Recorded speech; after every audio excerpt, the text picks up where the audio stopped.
Hello there! This is the last of my Mental Health Awareness Week videos.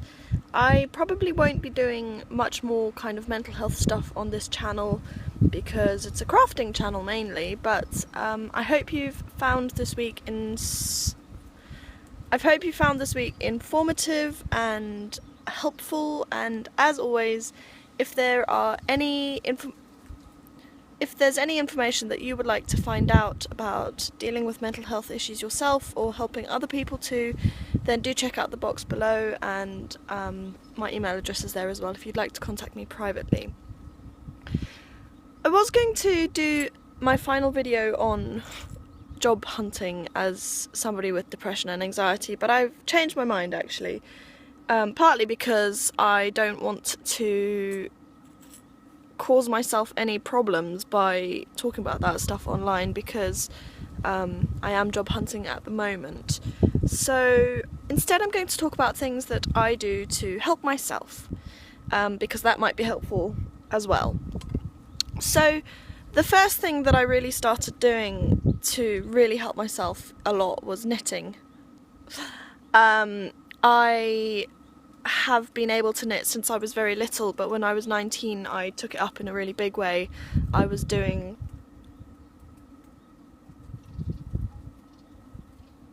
don't know what the cat is doing, but she's made herself a little nest. I don't know if you can see her. When I was 19 I was doing my exams at uni and I was really stressed and I was really struggling with it, so I went to the market and I found a lady who did knitting. I hadn't gone out looking for knitting stuff, but I saw her with all of her knitting stuff and I thought, oh, that's quite interesting, you know, that might help me out a bit. And then I discovered that it really helped me out a lot, and it was a bit of an epiphany really, because the stress was almost unmanageable and then it became manageable overnight. So that's one of the things, and I think part of the reason it works is because there's the whole mindfulness exercise. So one part of your brain is busy concentrating on the knitting bit, but it doesn't take up all of the brain power, so then you can also kind of mull things over, whether they're worrying you or whether you're excited about them, or, you know, dog is now eating a knitting needle.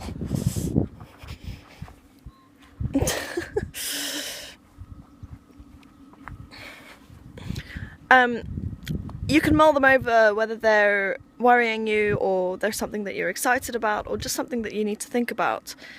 I was also able to knit without looking at what I was doing, so I did quite a lot of kind of reading revision with my knitting, which helped me to sit down and concentrate, because there was something that made me want to stay sitting down because I was enjoying the feeling of accomplishment that came from completing rows of my knitting. And before you say, how can I possibly revise while I'm also knitting, I actually got very high grades for that year, so, you know, it works. So that's the one thing, as I took up knitting, and if you have been watching this channel for a while, or even if you haven't, you've probably picked up on the fact that I do a lot of craft. So I took up spinning and weaving, and I do a lot of cross stitch, and I find spinning and cross stitch very, very good for kind of mindfulness stuff. When you're feeling able to do stuff, it's just one that really calms me. The big thing at the moment is obviously colouring, so I have got a few colouring books, but I prefer crafting because it just makes you get a physical thing out of it, but colouring is good as well. So that's all sort of like mindfulness stuff.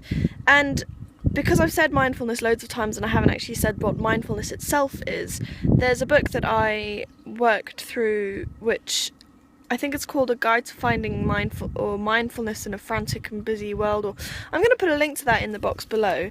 But that one is really good. So if you think that you would like to do some kind of, it's like guided meditations and things like that, and just kind of helping you to think about how to think. The other thing that I do when I'm in a state and I can't craft my way out of it is I nap. I think I mentioned the other day that the best thing I can do when I'm in a social situation and I'm struggling is to go listen to Harry Potter and have a nap.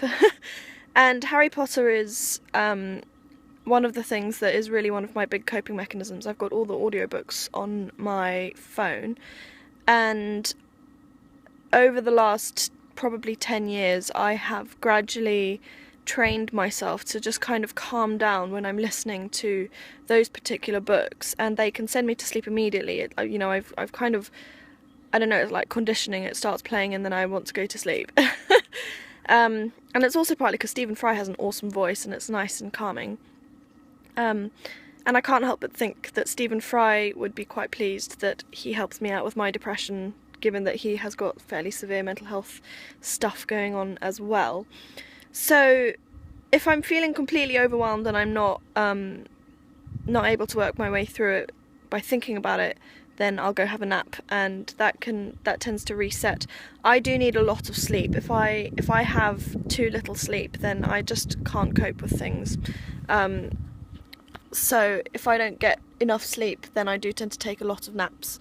And then obviously there's also the whole like lying in bed at night worrying, and especially because I live with mum and dad at the moment, but before that I was living with John. You don't want to be up and about and doing things that will disturb other people, so I tend to lie in bed worrying for ages, and then sleeping during the day helps me to make sure that I've had enough sleep, although obviously it's not a great thing. And when I am lying in bed worrying like that, then you guessed it, Harry Potter. I'm just trying to think if there's anything else that anybody's ever said to me that has helped a lot.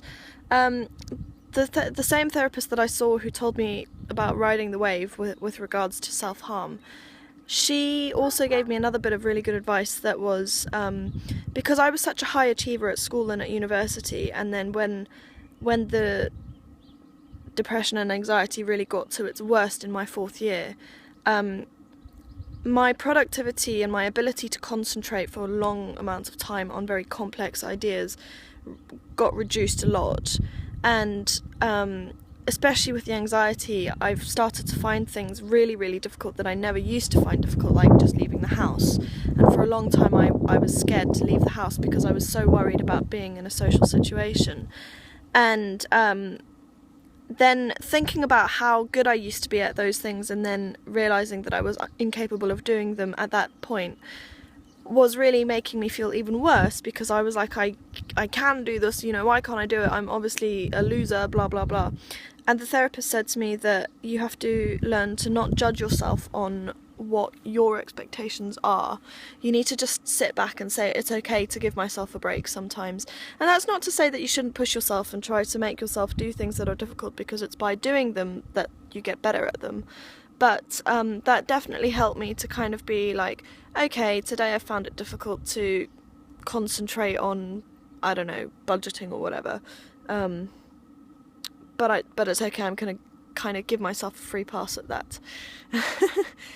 Now that things are a lot better and I'm not having to deal with depression and anxiety all the time, like it's not at the forefront of my mind all the time, when I am having, I don't know, I guess like a little episode,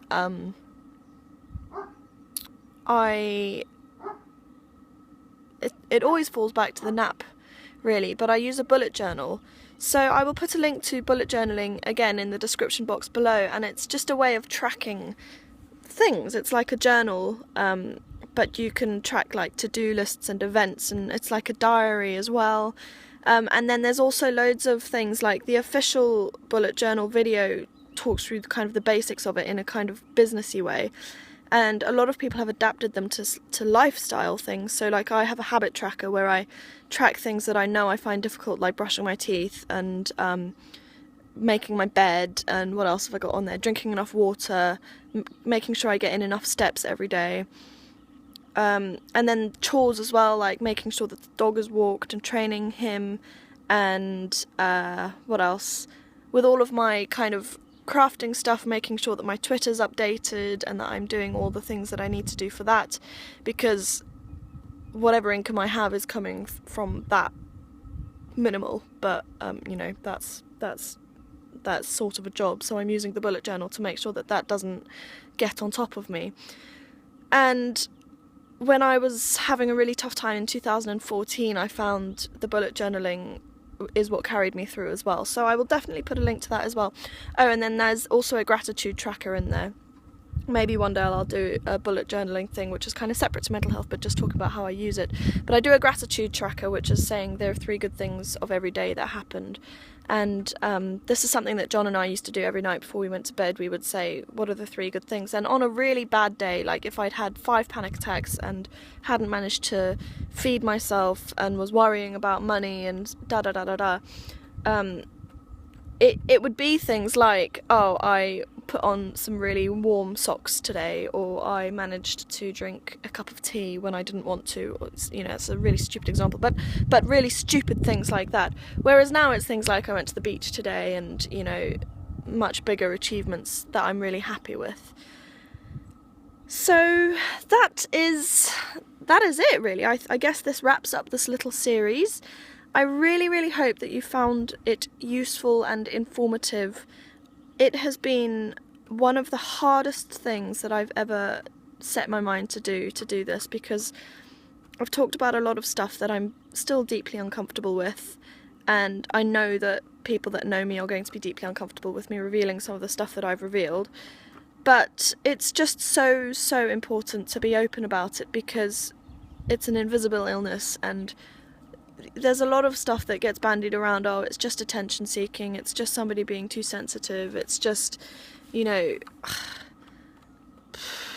mean, I can't even describe all the things that have been said to me over the years about my illness, and the fact that it's not judged to be a proper illness, despite the fact that I've been treated medically and doctors have said it, and I've had sick notes and all that stuff.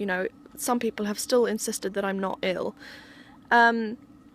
And it's also, in my opinion, this is kind of dark, but I don't know that it's something that I will ever be cured of, because some of the stuff is just so ingrained.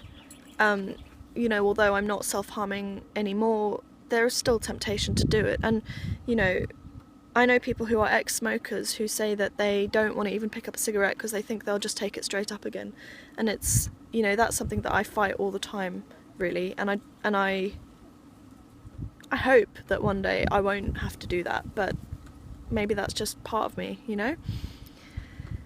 So on that note, I am going to go. I will be back to normal service next week. I have got lots of craft tutorials and lots of things planned for this channel. I'm also moving to Bristol in the next few weeks, hopefully. That's all a work in progress, but I'm going to keep it all updated here. And although I'm not going to do sort of mental health specific videos, probably, depending on, I don't know, life, it's stuff that crops up all the time, so, I'm always happy to kind of address it and talk about it. And if you have any specific questions or queries or anything, then do get in touch. My email address is in the box below. All of my contact details are down below, and yeah. Good luck to everybody. I will see you guys all soon. Bye!